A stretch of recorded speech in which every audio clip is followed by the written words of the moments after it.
에레미야의 선지서의 말씀을 가지고 함께 묵상을 했습니다. 그 내용 자체는 무겁고 또 부담스러운 그런 말씀이 됩니다. 왜냐하면 하나님의 심판이 임할 것이다. 그리고 하나님의 심판이 임했다. 그러나 이런 무거운 하나님의 심판과 함께 하나님께서 반드시 포로에서 해방되어 다시 시온산으로 오게 하리라. 예루살렘 성전이 다시 세워지게 되고 성전이 다시 회복하게 되리라 라고 하시는 하나님의 예언의 말씀을 가지고 우리가 2달 동안 같이 묵상하면서 함께 은혜를 나눴습니다. 이제 마지막 부분이죠. 51장, 52장에 걸쳐서 바빌론 제국이 하나님의 심판 아래 놓이게 될 것이다. 바빌론의 심판이죠.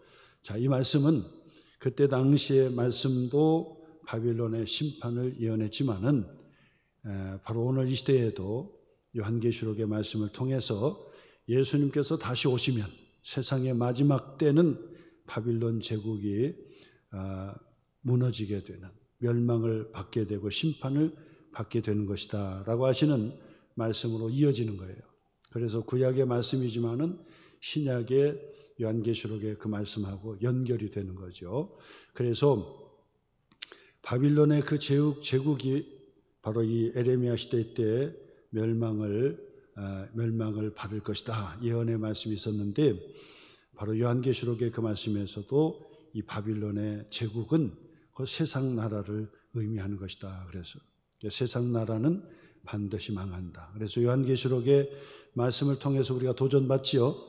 요한계시록의 말씀, 우리 소망교회 성도님들은 요한계시록의 말씀을 딱 손에 붙들고 이 말씀이 무슨 말씀인지, 우리에게 주시는 하나님의 말씀이 무엇인지 깨닫고 확신하는 성도들이라고 저는 그렇게 생각합니다. 왜냐하면 이미 요한계시록의 말씀을 몇 주에 걸쳐서 제가 반복해서 이렇게 말씀을 주셨습니다. 요한계시록의 말씀은 겁을 주려고 하시는 말씀이 아니다. 죄 짓고 예수 믿지 않고 교회 다니지 않고 그런 자들에게는 무서운 심판이지만은 교회 생활, 믿음 생활, 신앙 생활, 예수 믿고 구원받은 하나님의 자녀들에게는 겁을 주는 말씀이 아니라 위로해 주시는 말씀이다. 소망의 말씀이다. 그러므로 요한계시록의 말씀은 성도들을 위로해 주시는, 믿음 생활 잘하라고 주시는 하나님의 말씀이다 라고 하는 것입니다.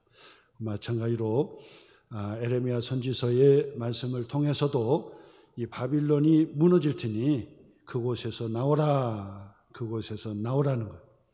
요한계시록 18장 무너졌도다 무너졌도다 무너졌도다 바벨론 성이여, 그러면서 18장 4절에 뭐라고 말씀하냐면 그곳에서부터 나오라. 이게 중요한 메시지라고 그래서 나오라. 요한계시록의 말씀을 설교하는 내용 들어보면 뭐 14만 4천이 어떻고 666이 어떻고 뭐 나팔이 뭐 7나팔이 어떻고 막 복잡하게 설명하고 자기도 모르면서 설교하고 그런다고. 근데 그 말씀은 중요한 메시지가 있어요. 위로해 주시는 말씀, 세상 나라는 반드시 망하니까 그곳에서 어떻게 해요? 나오라는 거예요. 그곳에서 나오는 것이 뭡니까? 에클레시아. 그곳으로부터 나오는 거예요. 이것이 뭐죠? 교회입니다. 에클레시아는 그래서 교회라, 그런 교회예요. 그래서 세상의 바빌론의 제국은 무너지고 침몰하는 타이타노호처럼 바다에 침몰하고 있으니까 그곳에서 나오라는 거예요. 교회로 나오라. 그래서 예수 그리스도 안에서 믿음 생활, 신앙 생활 잘 하기만 하면 하나님께서 안전하게 새 예루살렘을 회복해 주실 것이다. 새 하늘과 새 땅을 회복해 주실 것이다. 예수 그리스도 안에서 천국을 우리에게 소망하라고 주시는 말씀이 바로 요한계시록의 말씀인데 예레미야 선지서의 말씀을 통해서도 동일한 말씀으로 우리가 은혜를 받고 도전을 받았다, 이렇게 말씀을 드릴 수 있습니다. 이제 9월 달부터는 에레미야 선지자가 또 쓴 열왕기 상하의 말씀, 열왕기 상은 지난번에 했습니다. 그래서 열왕기 하의 말씀을 통해서 묵상하고 뒤에 가서는 에레미야 애가, 그러니까 에레미야의 저작의 말씀을 가지고 우리가 함께 은혜를 나누게 됩니다. 새벽에 오시는 분들은 매일같이 주시는 하나님의 만나, 하늘에서 내리시는 영적인 만나를 먹고 힘차게 하루하루 믿음의 승리자가 되고 있는 줄 압니다. 새벽에 못 오시는 분들은 영상을 통해서라도 꾸준하게, 신앙생활은 꾸준한 거예요. 한번 열심히 됐다가 푹 꺼지고 딴전하고 방황하고 하는 것이 아니라 신앙생활은 꾸준, 뭐든지 그렇잖아요. 세상살이도 꾸준한 사람들이 이기는 거예요. 이랬다 저랬다 하고 하다 보면 시간이 훌쩍 지나갑니다. 20대, 30대는 잘 모르는데 40대, 50대 지나가기 시작하면 50대, 60대, 70은 말할 것도 없고요. 조금 이럴까 하면 10년 지나가는 거예요. 저럴까 하면 10년 지나가. 인생 그렇게 다 살게 되는 것입니다. 그러므로 우리가 예수 그리스도 안에서 믿음 생활을 한번 하겠다 그러면 심지를 받고 꾸준하게 뭐가 더 좋은가 하고 두리번 하다가 10년 지나고 20년 지나고 인생 끝나는 거예요. 그러니까 신앙생활은 꾸준한 인내가 필요한 거예요. 꾸준한 인내. 그러므로 우리 소망교회 저력은 바로 그렇죠. 꾸준한 인내를 해야 되는 거예요. 다른 교회처럼 찬양 율동하면서 막 신나게 막 기쁘게 하지만은 여러분 그거 한 1, 2년만 좀 무딘 사람들은 한 2, 3년 가지요. 2, 3년만 가면 식상해지는 거예요. 그게 그렇게 좋아 보이고 신나 보여도 3년 그대로 하면 무딘 사람은 그래요. 감각이 빠른 사람은 한 1년도 못 가서 금방 지루한 거예요. 그래서 제일 좋은 것은 클래식이요. 클래식. 조용하게 예배도 전통적인 클래식 예배 조용하게 예배 드리고 말씀도 조용하게 듣고 그러면서 신앙생활하는 것이 최고예요. 지나보면 알아요. 그게 최고예요. 지나보면 그게 최고라 그래 생각이 드는 겁니다.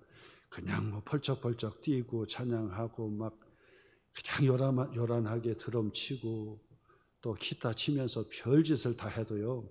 신앙생활은 차분하게 하는 거예요. 차분하게. 그러니까 예배도 그냥 펄펄 뛰는 예배가 아니라 조용하게 1시간 예배를 다 드리고 말씀을 들으면서 묵상도 하고 그러니까 하나님 앞에 조용한 기도도 하고 그렇게 하면서 우리의 신앙을 성장하고 성숙된 모습으로 그렇게 자라는 것이다 라고 하는 말씀을 드리면서 오늘 성경 요한복음 8장의 말씀을 통해서 같이 함께 은혜를 나누도록 하겠습니다. 예수님께서 성전에 또 가셨어요. 그리고 제자들과 많은 무리들에게 말씀을 가르치셨어요. 예수님의 사역입니다. 예수님께서 세상에 오셔서 하신 공적 사역의 3대 사역이 있죠. 3가지. 첫째는 뭡니까? 가르치시는 사역을 하셨어요. 티칭이죠. 가르치시는 사역을 하셨어요. 구약의 말씀을 펼치시면서 그 말씀을 가르치시고 그리고 없는 말씀도 또 적용해서 예수님께서 말씀을 가르치시는 그 사역을 하신 거예요. 두 번째는요. 예수님께서 프리칭 하셨어요. 이 프리칭은 복음을 선포하신다. 복음을 선포하는 거예요. 설교도 티칭이 아니라 프리칭이죠. 뭐냐면 선포하는 거예요.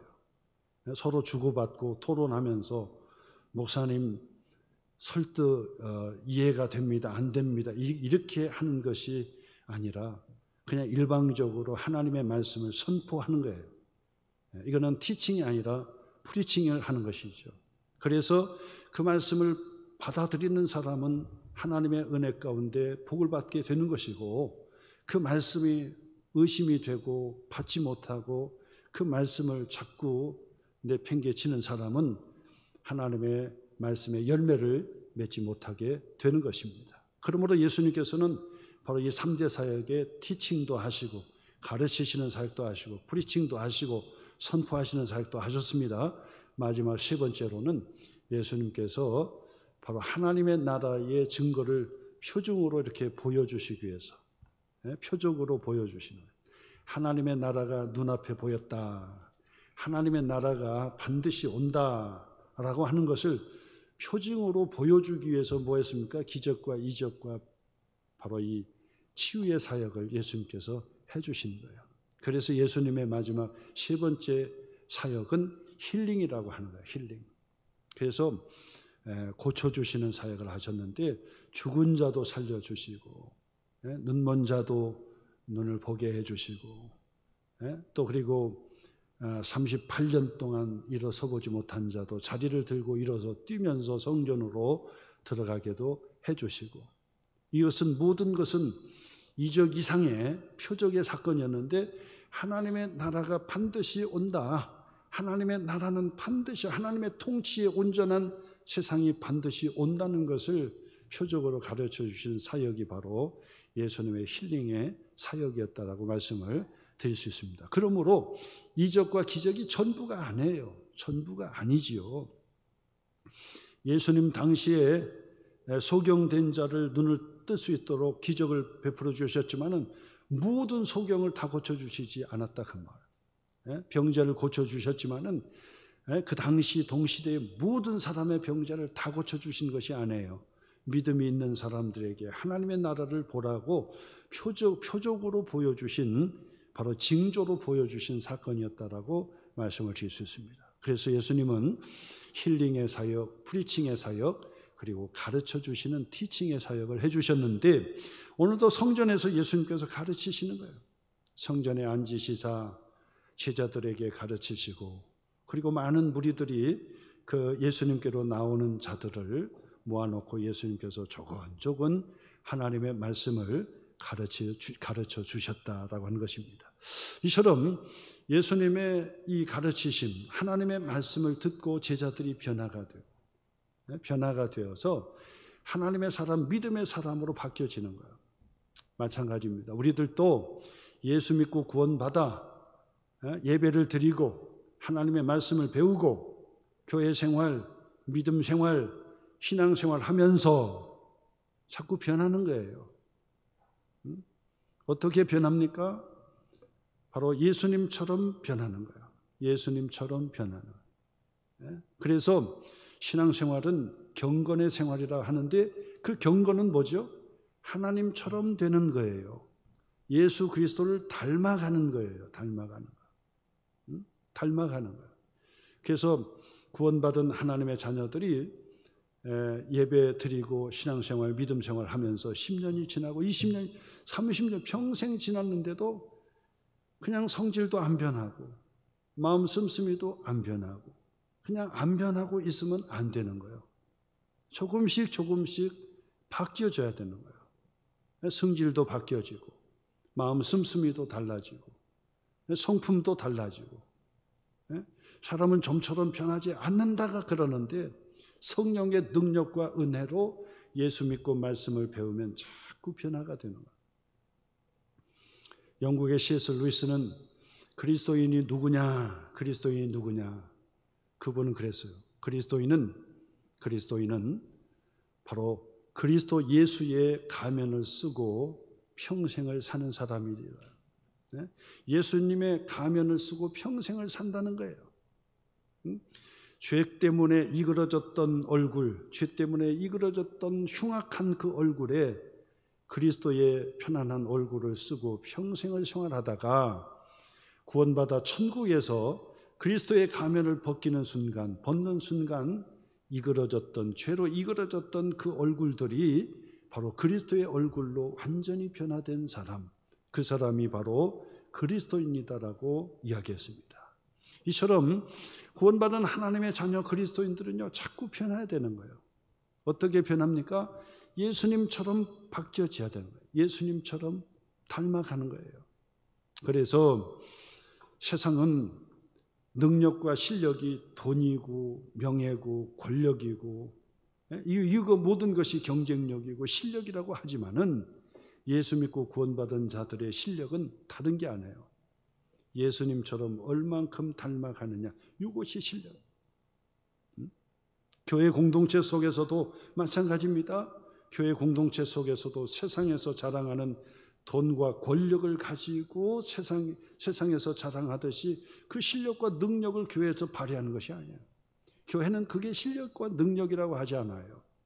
교회에서는 무엇이 실력이고 능력입니까? 예수님을 얼만큼 많이 닮았느냐. 하나님의 말씀을 자꾸 배우고 예배를 통해서 성령의 은혜를 받고 얼마나 많이 변화가 되고 있느냐, 예수님처럼 닮아가고 있느냐, 이것이 실력이에요.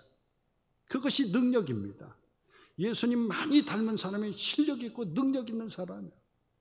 예수님만 온전히 닮을 수만 있다고 한다면 평생 완전히 닮을 수는 없겠죠. 그런데 예수님을 온전히 조금씩 닮아갈 때 바로 하나님의 자녀, 구원받은 하나님의 자녀의 실력과 능력이 그곳에서 드러나게 된다라고 말씀을 드릴 수 있습니다.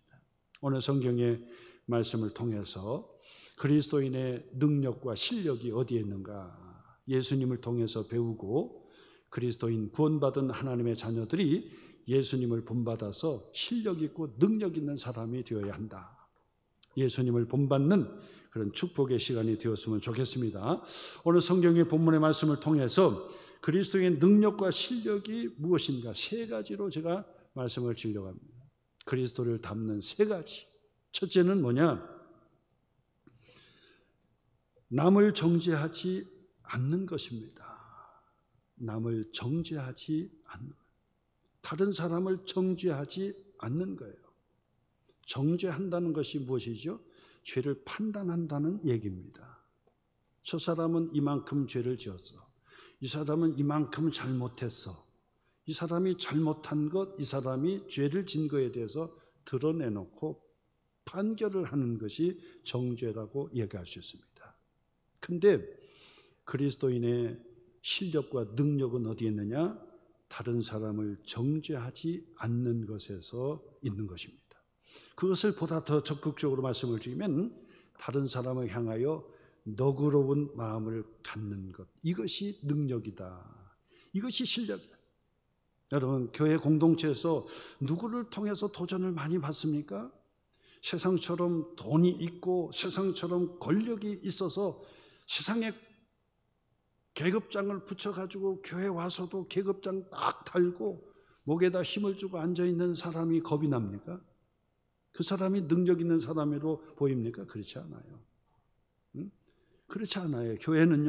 교회는 예수님을 닮아서 너그러운 사람, 마음이 너그러운 사람이 바로 실력과 능력 있는 사람이라고 볼 수 있어요.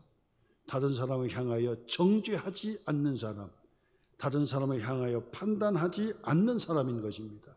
오늘 성경의 그 말씀에 보니까 예수님께서 제자들과 무리들을 가르치는데 종교 지도자들이 예수님께 찾아오셨어요. 오늘 성경 3절 말씀 보세요. 서기관들과 바리새인들이, 종교 지도자입니다. 당시 유대교의 지도자들이에요. 지도자들. 그들이 예수님께 찾아왔어요. 그런데 음양 중에 잡힌 여자를 끌고 와서 가운데 세우고 예수님께 말하되 선생님이여, 이 여자가 간음하다가 현장에서 잡혔나이다. 간음하다 현장에서 잡힌 그 여자를 개 끌듯이 끌고 와서 예수님 앞에 세워놓고, 예수님께 세워놓고, 예수님, 이 여자를 봅니까? 간음하다가 현장에서 잡힌 여자입니다. 그랬더니 많은 무리들이 수근수근 하면서 그 자리에 바로 뺑 둘러서 함께 모여들기 시작했다는 것입니다. 종교 지도자 서기관과 바리새인 보세요. 바리새인. 서기관과 바리새인입니다.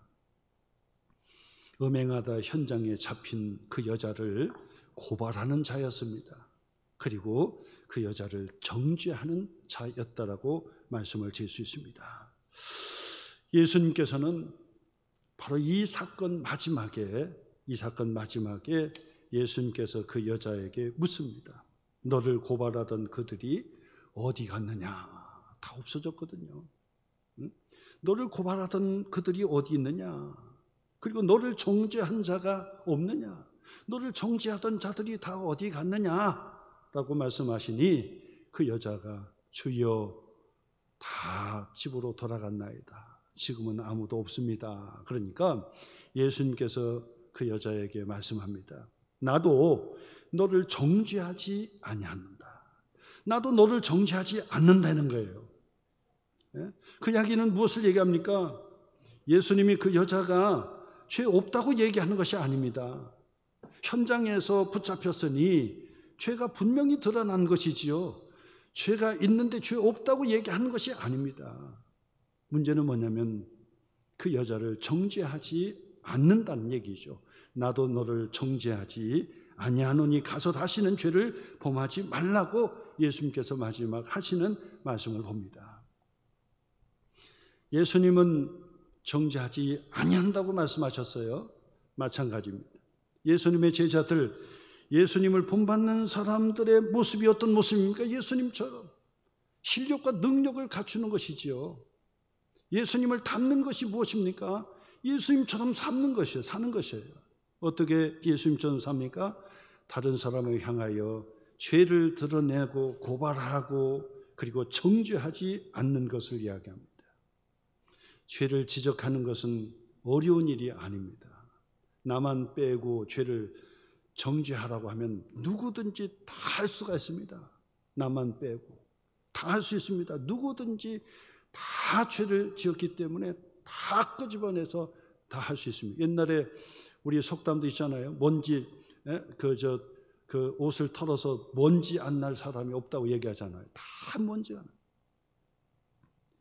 이 교회 공간도 마찬가지. 토요일 날 청소도 다 하고 깨끗하게 청결하게 다 청소를 했지만은 지금 불빛에 그냥 그늘에 딱 있으니까 이게 안 보이잖아요. 근데 햇빛으로 환하게 비치면요, 그 공중에 먼지가요 얼마나 떠다니는지 몰라요. 먼지가 수북하게 떠다니는 거예요.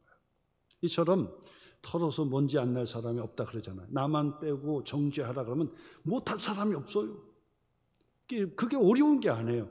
다 정죄할 수 있습니다. 너는 어떤 거 잘못했고, 너는 어떤 거 잘못했고, 너는 뭐가 부족하고, 너는 뭐가 약하고, 뭐 다 얘기할 수 있습니다. 그런데 예수님께서는 나도 너를 정죄하지 않는다. 나도 너를 정죄하지 않는다고 예수님께서 말씀하셨잖아요. 그렇기 때문에 예수님을 닮아가는 하나님의 자녀들은요, 반드시 실력이 어디서 나느냐? 너그러운 마음을 가지고 내 눈에 보이지만은, 그러나 내 눈에 보이지만은 나는 더 큰 죄를 지을 수도 있다라는 사실을 깨닫기 때문에. 그렇잖아요? 어떤 분이 그런 말씀을 하셔요. 감옥에 있는 사람을, 감옥에 들어간 사람을 비난하지 말라는 거예요. 그 사람은 재수가 없어서 들켜서 잡혀서 간 것이고, 우리는 들키지 않아서 감옥에 가지 않은 것이지, 오히려 그 사람들보다 우리가 더 큰 죄를 짓고도 감옥에 안 간 사람일 수가 있다는 것을 우리에게 가르쳐 주는 거예요. 그처럼 다른 사람을 지적하고 다른 사람을 정죄하고 고발을 하고 다른 사람을 드러내는 것, 죄를 드러내는 것은 그렇게 어려운 것이 아닙니다. 그런데 예수님을 닮는 하나님의 자녀들, 그리스도인의 능력이 어디서 있느냐? 그것을 보지 않는 거예요. 그걸 보지 않는 거예요. 나는 더 큰 죄를 저질렀어. 나는 더 부족해. 자기 자신을 자꾸 살펴보다 보니까 다른 사람에 대해서 정죄할 수가 없어요. 사실은 그 여자를 간음의 현장에서 잡아다가 개끄듯이 끌고 와서 예수님 앞에 세웠지만은 지금 화가 났습니다. 돌을 잡아 들고 화가 났습니다. 그러면서 막 소리 지릅니다. 돌로 쳐서 당장 죽여야 됩니다라고 소리 지르지만은 사실 큰 소리로 정죄하는 사람의 내면의 심리적인 게 두 가지가 있어요. 다른 사람을 아주 호되게 정죄하는 사람, 심리적으로 두 가지가 그 속에 있다 그래요. 두 가지가. 그 첫째는 뭐냐면 나는 저 사람보다 의롭다는 것을 은근히 드러내는 거예요. 그렇죠? 나는 저 사람보다 낫다라고 하는 거죠. 의롭다. 저 사람보다 나아요. 그것을 드러내는 거예요. 또 하나는 나의 허물과 죄를 은근히 덮는 거예요. 그걸 가리는 거예요. 그것을 가리는 심리가 그 속에 있다는 거예요.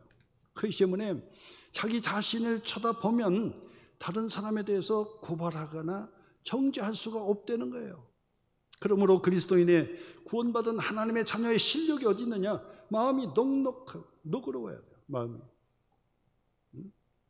다른 사람을 지적하고 정죄하는 건 쉬운 일입니다. 너무나도 쉬워요. 누구도 할 수 있습니다. 맘만 먹으면 다 할 수 있습니다. 근데 그것을 참아야 되는 거예요. 왜냐하면 나는 더 그럴 수도 있어. 나는 더 부족해. 그렇기 때문에 예수님처럼 나도 너를 정죄하지 아니한다. 그러면서 마음을 넓혀야 되는 거예요, 여러분. 구원받은 하나님의 자녀들은 마음을 자꾸 너그럽게 자꾸 넓혀야 돼요. 다른 사람을 향하여 나도 그럴 수 있습니다.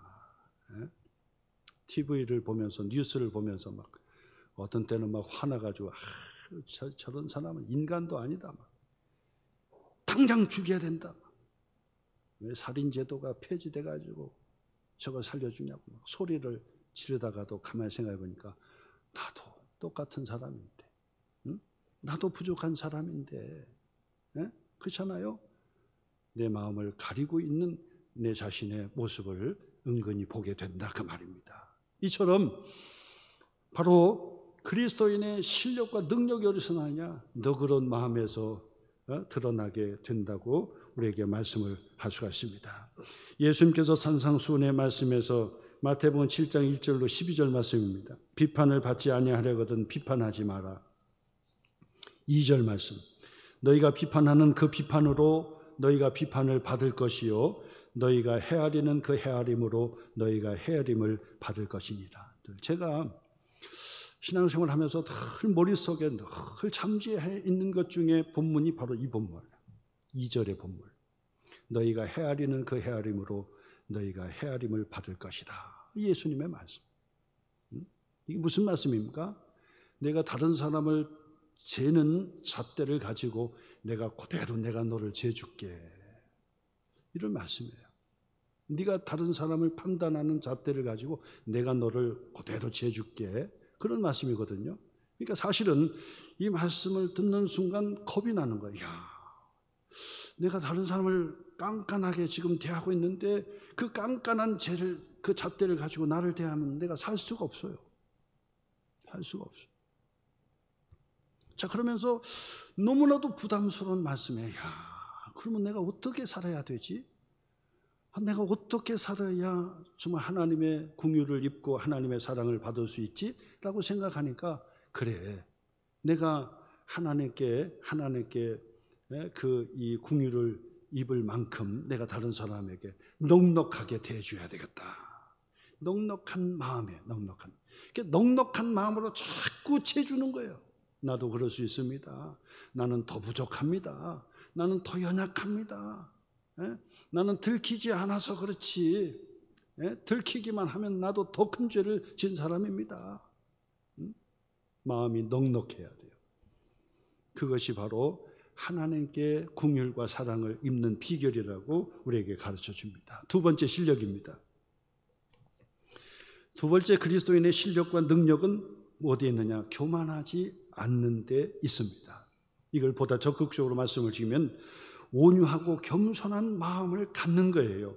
오늘 성경 5절 말씀부터 보겠습니다. 5절 말씀.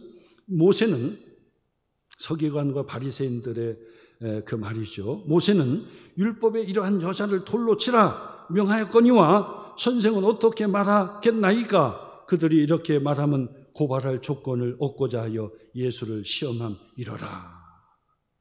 예수님 앞에서, 예수님께서 말씀을 가르치신 예수님 앞에서 지금 율법을 들먹이고 있는 거예요. 율법을 조금 안다고 율법을 아는 채 하는 것입니다. 이는 얼마나 교만한 태도의 모습을 보이고 있는 것입니까? 예수님께서 말씀을 해주셨는데 예수님께서 하나님으로서 율법을 제정해 주신 분이 예수님이신데 그 율법의 본질적인 것까지 꿰뚫고 아시는 분이 예수님이신데 그 예수님 앞에서 모세의 율법을 들먹이면서 내가 알고 있는 모세의 율법에 의하면 예수님 앞에 교만한 태도의 모습을 보였다 그 말이에요. 교만한 것은 그리스도인의 능력이 되지를 못합니다. 교만한 태도는 그리스도인의 구원받은 하나님의 자녀의 실력이 되지를 못하는 거예요. 진짜 구원받은 하나님의 자녀들의 능력과 실력은요, 온유하고 겸손한 태도를 보이는 거예요. 온유하고 겸손한 태도. 예수님이 그러셨거든요. 예수님이. 마태복음 11장 28절로 30절 말씀 보니까 예수님께서 직접 말씀하셨어요.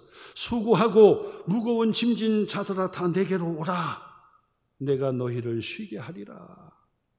나는 마음이 온유하고 겸손하니. 예수님께서 말씀하셨어요. 나는 온유하고 겸손하니 나의 멍에를 메고 내게 배우라. 그리하면 너의 마음이 쉼을 얻으리니 이는 내 멍에는 쉽고 내 짐은 가벼움이라. 그래서 나는 온유하고 겸손한 자라고 예수님께서 말씀하시고 내게 와서 배우라고 예수님께서 말씀하셨어요. 그러므로 구원받은 예수님의 제자들, 구원받은 하나님의 자녀들, 그리스도인들은요, 그 실력을 향상해야 되는데 그 실력은 뭐냐? 마음의 온유와 겸손을 다 갖는 거예요. 교만한 태도를 자꾸 버리는 겁니다.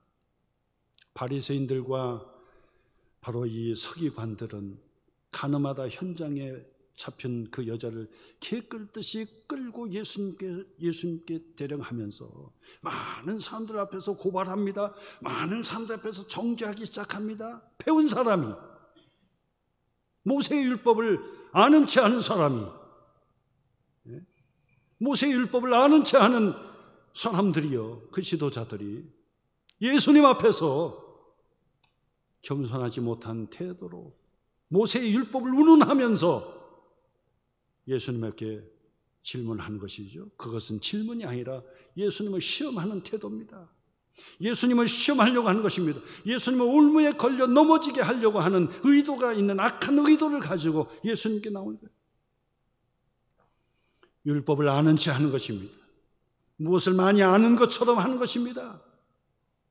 근데 그것은 세상에서나 써먹을 수 있는 실력과 능력이지요. 그러나 구원받은 하나님의 자녀의 실력은 그게 아니에요.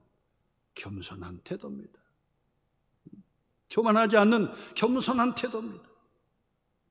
온유한 마음을 갖고 대하는 것입니다. 그것이 실력입니다. 구원받은 하나님의 자녀들은요, 바로 그것이 실력이고 능력인 거예요. 구원받아 교회 생활, 믿음 생활, 하나님의 말씀을 배우고 예수님을 배우고 예수님께서 말씀하자 내게 와서 배우라고 말씀하십니다. 나는 온유하고 겸손하니 예수님의 제자로 예수님을 따르는 그리스도인, 예수 그리스도 안에 경건한 모습으로 살아가는 우리들이 배워야 할 것이 바로 온유와 겸손한 태도라고 하는 거예요. 예수님 앞에서 율법을 틀어대고 뭐 하자는 것입니까? 알면은 얼마나 안다고 예수님 앞에서 교만을 떨고 예수님 앞에서 말해보시오 시험하고 있는 그들의 모습을 통해서 우리는 배워야 합니다. 온유하고 겸손한 사람들이 바로 능력과 실력을 인정받게 되는 거예요. 구원받은 하나님의 자녀의 모습인 것입니다. 마지막 10번째로 그리스도인의 실력과 능력이 어디 있습니까? 용서해 주는 데 있다. 용서해 주는 데 있다. 그걸 보다 적극적으로 말씀을 드리면 용서해 주고 더 품어주고 사랑해 주시는 거예요. 그리스도의 능력과 실력이 바로 여기에 있는 거예요. 어느 성경에 예수님께서 땅에 엎드려 땅에다가 뭐를 자꾸 쓰시는 거예요. 그랬더니 서기관과 바리새인들이 막 큰 소리로 다 배보시오, 다 배보라. 예수님이 그리스도로 메시아로 세상에 오셔서 우리에게 가르쳐 대답을 해보시오, 대답을 해보시오. 모세의 율법이 당신도 알다시피 이렇게 기록된 걸 아지 않습니까? 대답해 보시오! 하고 소리를 지르면서 옆에서는 그 성난 군중들이 손에 2개씩 큰 돌을 붙들고 이런 자들은 모세의 율법에 의하면 그 자리에서 돌로 쳐서 죽이라 했는데 돌을 들고 지금 승난 모습으로 있습니다. 어떻게 말할 것이요? 말해보라고 예수님께 닥구치니 예수님께서 자리에서 일어나십니다. 그리고 예수님께서 말씀하십니다. 뭐라고 말씀하십니까? 오늘 성경 다시 한번 보겠습니다. 7절 말씀입니다. 그들이 묻기를 맞이 아니하는지라. 맞이 아니했다는 얘기는 그치지 않고 계속해서 물었다는 얘기예요. 대답하라고 요구했다는 것이죠. 이에 예수님께서 일어나 이르시되 뭐라고 말씀하셨습니까? 너희 중에 죄 없는 자가 먼저 돌로 치라. 너희 중에 죄 없는 자가 먼저 돌로 치라 하라고 예수님께서 단호하게 말씀하시고 그 말씀만 딱 하시고 다시 땅에 엎드려 글을 쓰셨어요. 어떤 분들은 예수님께서 땅에 쓰신 내용이 뭔지 뭐 얘기를 하고 있는데 성경에 나와 있지 않기 때문에 우리는 무슨 말씀을 쓰셨는지는 알 길이 없어요. 땅바닥에다 글을 쓰고 계속 계신 거예요. 그랬더니 양심의 가책을 받고 9절 말씀이죠. 그들이 이 말씀을 듣고 양심의 가책을 느껴서 어른으로부터 시작하여 젊은이까지 하나씩 나가고 오직 예수와 그 가운데 섰는 여자만 남게 되었다.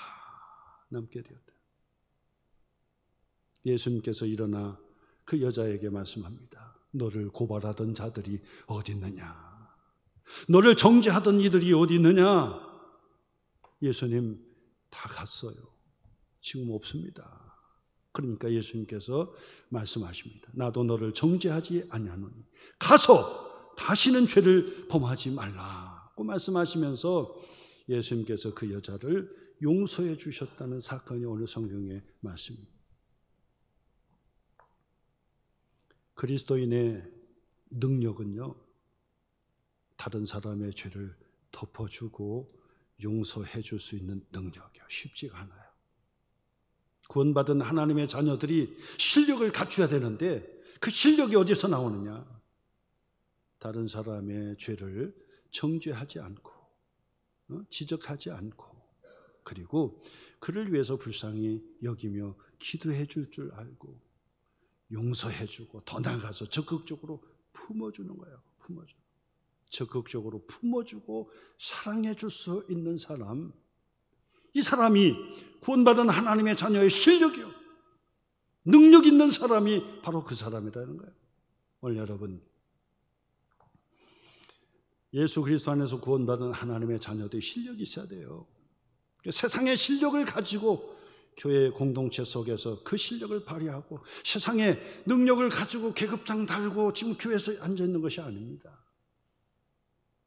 얼마나 예수 그리스도처럼 너그러운 마음을 가지고 있는가. 정죄하지 않고,